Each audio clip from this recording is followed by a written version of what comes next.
السلام علیکم اسٹوڈنٹس، میں حفظہ بطول آپ کو لرننگ قرآن وتھ حفظہ میں ویلکم کرتی ہوں۔ میں امید کرتی ہوں کہ آپ سب خیریت سے ہوں گے۔ اگر آپ کو میری یہ ویڈیوز پسند آئیں تو چینل کو لائک، شیئر اور سبسکرائب ضرور کریں تاکہ ہر نئی ویڈیو، ہر نئی معلومات آپ تک آسانی سے پہنچ جائے۔ انشاءاللہ اب ڈیلی آپ تک ویڈیو پہنچ جایا کرے گی۔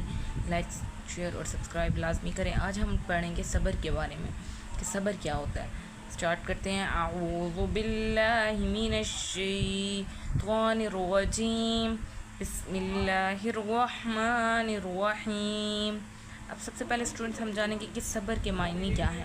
صبر کے لغوی معنی کیا ہوتے ہیں اسٹوڈنٹس؟ صبر کے لغوی معنی روکنے، سہارنے اور برداشت کرنے کے ہیں۔ یعنی کہ جب بھی ہمیں کوئی مشکلات پیش آئے، کچھ آئے، تو ہمیں اس کو صبر سے ہم نے صبر سے کام لینا چاہیے۔ کس طرح رکنا ہے، سہارنا ہے اور برداشت کرنا ہے۔ ٹھیک ہے، یہ ہے صبر کے معنی۔ استقلال کے لغوی معنی کیا ہوتے ہیں اسٹوڈنٹس؟ استقلال کے لغوی معنی ہے استحکام اور مضبوطی کے ہیں۔ ٹھیک ہے، صبر و استقلال کا مفہوم، یعنی کہ صبر اور استقلال میں کیا فرق ہے؟ صبر و استقلال سے مراد مصائب و مشکلات کو ہمت اور حوصلے سے برداشت کرنا ہے۔ یعنی کہ جتنی بھی ہمارے پاس مشکلات آئیں، جتنے بھی ہمارے پاس مشکل سے مشکل وقت آئے، ہم نے اس کو صبر کے ساتھ برداشت کرنا ہے، صبر سے گزارنا ہے۔ بڑی سے بڑی آزمائش میں ثابت قدم رہنا، مصائب کا عزم، حوصلے اور جواں مردی سے مقابلہ کرنا صبر کہلاتا ہے۔ ٹھیک ہے اسٹوڈنٹس، اب صبر کے بارے میں ایک قرآنی آیت ہے، اس کا ترجمہ کیا ہے؟ اسٹارٹ کرتے ہیں۔ ان اللہ مع الصابرین، ان اللہ مع الصابرین، سورۃ البقرہ کی آیت نمبر 153 میں ہے اسٹوڈنٹس۔ ترجمہ: بے شک صبر کرنے والوں کے ساتھ ہے۔ کون؟ اللہ۔ بے شک اللہ صبر کرنے والوں کے ساتھ ہے۔ جو لوگ صبر کرتے ہیں انشاءاللہ بے شک اللہ تعالیٰ اس کا بہترین سے بھی بہترین پھل دیتا ہے۔ ٹھیک ہے اسٹوڈنٹس، اب آگے دیکھیں، آگے کیا ہے ہمارا؟ نبی کریم صلی اللہ علیہ وسلم کی زندگی سے صبر کا کوئی ایک واقعہ۔ اسٹوڈنٹس، میں آپ کو اس وجہ سے حدیث کے لحاظ سے بھی مفہوم بتا دیتی ہوں، آیت کے لحاظ سے بھی بتا دیتی ہوں اور کوئی ایک واقعہ بھی بتا دیتی ہوں تاکہ آپ کا کانسیپٹ کلیئر ہو جائے۔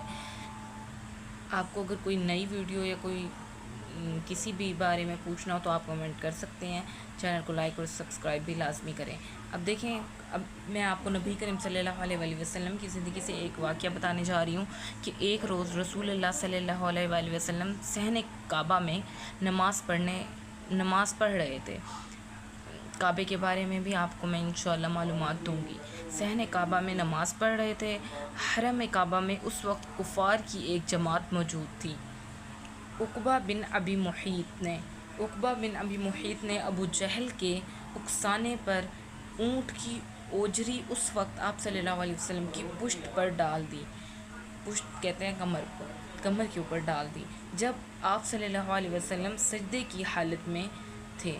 یعنی کہ جب آپ صلی اللہ علیہ وسلم سجدے کی حالت میں تھے تو کفار جب وہاں پر موجود تھی، کفار کی جماعت، تو اس میں سے عقبہ بن ابی محیط نے ابو جہل کے کہنے پہ اونٹ کی اوجری لا کر آپ صلی اللہ علیہ وسلم کی پشت پر ڈال دی جب آپ صلی اللہ علیہ وسلم سجدے کی حالت میں تھے۔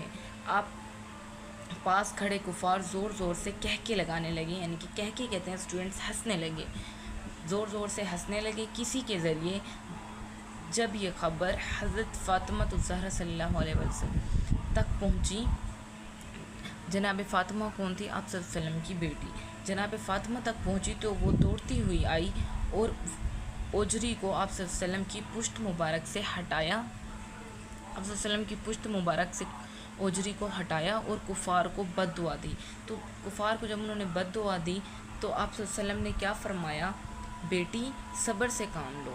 کیا کہا؟ بیٹی صبر سے کام لو، اللہ تعالیٰ انہیں ہدایت دے، یہ نہیں جانتے کہ ان کی بہتری کس چیز میں ہے۔ تو آپ صلی اللہ علیہ وسلم نے انہیں بد دعا سے منع کر دیا، حالانکہ انہوں نے ان پہ پشت مبارک پر اوجری رکھ دی۔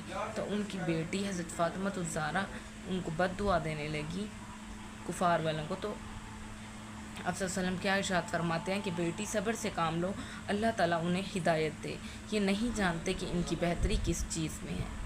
یہ تھی آج ہماری ویڈیو تھوڑی سی صبر کے بارے میں. میں امید کرتی ہوں کہ آپ کو کانسیپٹ کلیئر ہو گیا ہوگا. اگر آپ کانسیپٹ کلیئر ہو گیا یا آپ نئی کوئی ویڈیو یا نئی معلومات کے بارے میں جاننا چاہتے ہیں تو آپ مجھے کمنٹ میں ضرور بتائیں. ملتے ہیں نیکسٹ ویڈیو میں، تب تک کے لیے